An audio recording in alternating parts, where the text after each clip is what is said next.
Greetings on world kidney day. ഈ പ്രാവശ്യത്തെ world kidney ഡേയുടെ തീം എന്ന് പറഞ്ഞാൽ kidney health for all, caring for the people, protecting the environment. ഇതെന്തുവാ അതിൻ്റെ അർത്ഥം? വേൾഡ് കിഡ്നി ഡേയുടെ ശ്രമം ആൾക്കാരുടെ അവെയർനെസ് കൂട്ടാനാണ് കിഡ്നി ഡിസീസിനെ പറ്റിയുള്ള. So first protecting the environment. എങ്ങനെയാണ് കിഡ്നി ഡിസീസ് വന്നാൽ നമ്മൾ പ്രൊട്ടക്റ്റിംഗ് ദ എൻവയൺമെൻറ്റുമായിട്ട് കണക്ഷൻ എന്തുവെന്നാണ് നമ്മൾ ആദ്യമേ നോക്കുന്നത്. ഡയാലിസിസ് എന്ന് പറഞ്ഞൊരു സംഗതി തുടങ്ങിക്കഴിഞ്ഞാൽ ഒത്തിരി ഒരു വേസ്റ്റ്ഫുൾ പ്രൊസീജിയർ. ഡയാലിസിസ് ചെയ്യാതിരിക്കാൻ പറ്റത്തില്ല, പക്ഷേ ഒരു വളരെ വേസ്റ്റ്ഫുൾ പ്രൊസീജിയറാണ്. RO വാട്ടർ ഡയാലിസിസിന് റിക്വയർ ചെയ്യുന്ന ഒരു മനുഷ്യന് തന്നെ ഒരു ഡയാലിസിസ് ചെയ്യാൻ 125 ലിറ്റർ വേണം.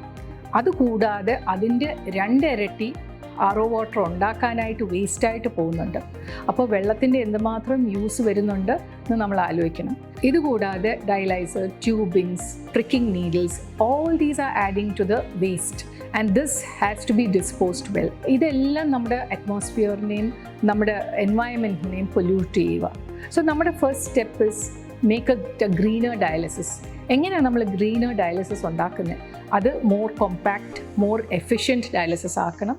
കുറച്ച് വെള്ളം ഉപയോഗിക്കുന്ന ഡയാലിസിസ് അത് ഡെവലപ്പ് ചെയ്ത് വരണം. ഇപ്പോഴും ഉണ്ട്, പക്ഷേ അത് വളരെ എക്സ്പെൻസീവ് പ്രൊസീജിയേഴ്സ്. അത് കുറച്ചുകൂടെ പോപ്പുലറൈസ് ചെയ്യണം.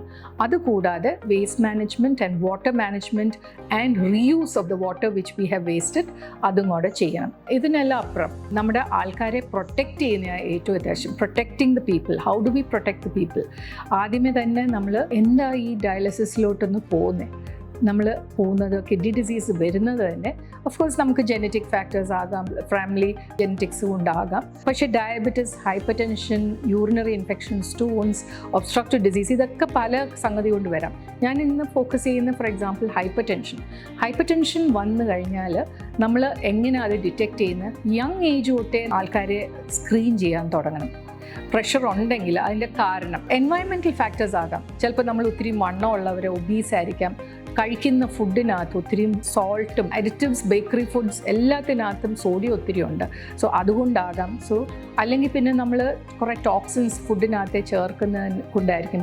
ഇതെല്ലാം കൊണ്ടും hyper tension is A possibility. അപ്പോൾ അതെല്ലാം സ്ക്രീൻ ചെയ്ത് കറക്റ്റ് ചെയ്താൽ ചിലപ്പോൾ നമുക്ക് പ്രഷറൊക്കെ കൺട്രോൾ ചെയ്യാൻ പറ്റും young age and prevent kidney disease later. അല്ലെങ്കിൽ BP നമ്മൾ ചെക്ക് ചെയ്യാത്തതുകൊണ്ട്, ചെക്ക് ചെയ്യാതെ BP ഒത്തിരി അങ്ങ് കൂടിക്കഴിഞ്ഞാൽ കിഡ്നി ഡിസീസ് ഉറപ്പായിട്ട് വരും. എന്താണെന്ന് വെച്ചാൽ ആ small tiny vessels get damaged in the eyes, the kidneys and the heart. So we have to protect our kidneys from excessive hypertension and prevent the progression of kidney disease. So as I said, നമ്മൾ ഡയാലിസിസിലോട്ട് പോകാതെ വേറെ വല്ല പദ്ധതി നോക്കണം. For example transplant, peritoneal dialysis is another option. Transplant ഒക്കാത്തവർക്ക് these are the other options and better forms of dialysis. ഇതിനൊക്കെ ഉപരി നമ്മൾ ആൾക്കാരെ പ്രൊട്ടക്റ്റ് ചെയ്യുക, environmental pollution and the additives in the food, all this കുറച്ചാൽ ചിലപ്പോൾ നമുക്ക് കുറച്ച് ഏറെ ഈ ഡയാലിസിസിൻ്റെ സ്റ്റേജിലോട്ട് പോകാൻ നോക്കും. So if you have hypertension, please check your albuminuria, your creatinine, as well as see a nephrologist if you find that is just a little out of control. Thank you.